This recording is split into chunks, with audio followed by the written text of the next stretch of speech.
Let me tell you about an unforgettable moment in my life, a moment that turned everything upside down. My name is Maya, and once upon a time, I was just a waitress at an upscale restaurant in downtown Chicago, taking orders and hoping to make enough tips to get by. But here's the thing, I also had a talent that most people wouldn't expect from someone in my position. I spoke fluent Mandarin. Sounds impressive, right? Well, apparently that didn't matter to some people. So picture this. It's Friday night, and the restaurant is buzzing. I'm juggling drinks and plates perfectly, balancing customer requests with the constant hum of laughter and conversation. Right in the middle of this chaos, I get a call, an important call from the embassy regarding my application to become a diplomatic translator.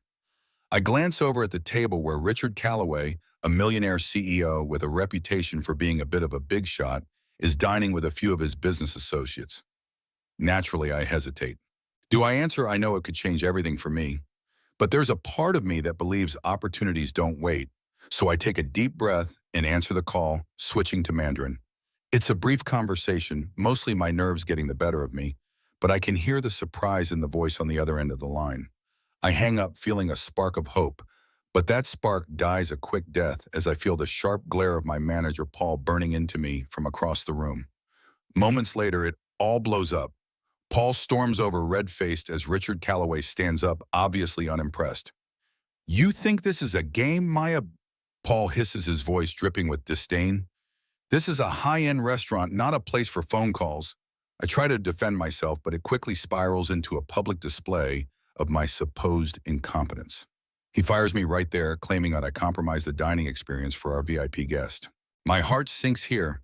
I am trying to pursue a career that could make a real difference, and I'm reduced to being just another waitress. Walking out of that restaurant, I couldn't shake the feeling that this wasn't just about a phone call. It was about the implicit bias that comes alive the moment someone sees you as less than. But just as I'm starting to drown in self-pity, my phone buzzes. It's a call from Professor Lin, my mentor from college.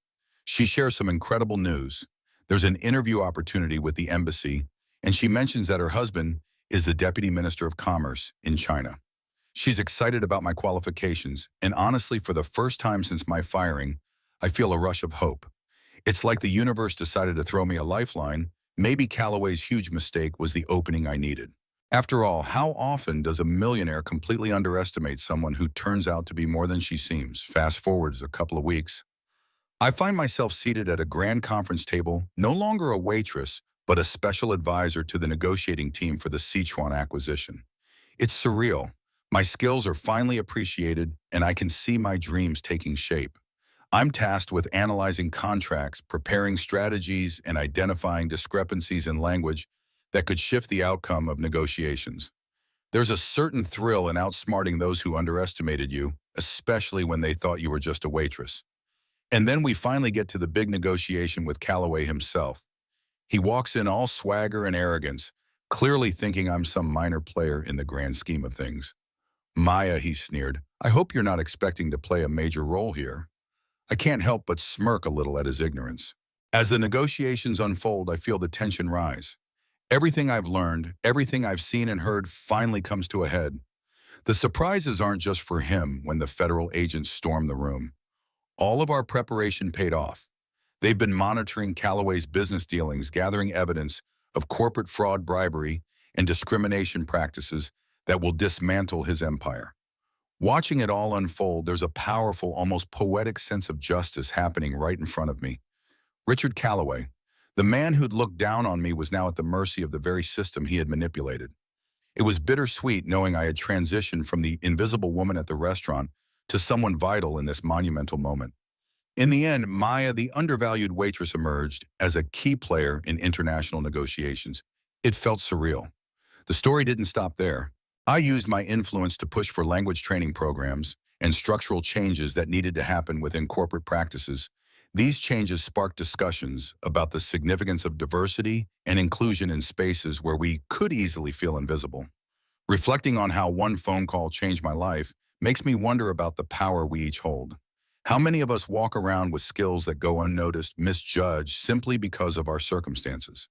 There's a legacy in this experience, a reminder that sometimes it takes the universe shaking things up for us to see our true worth.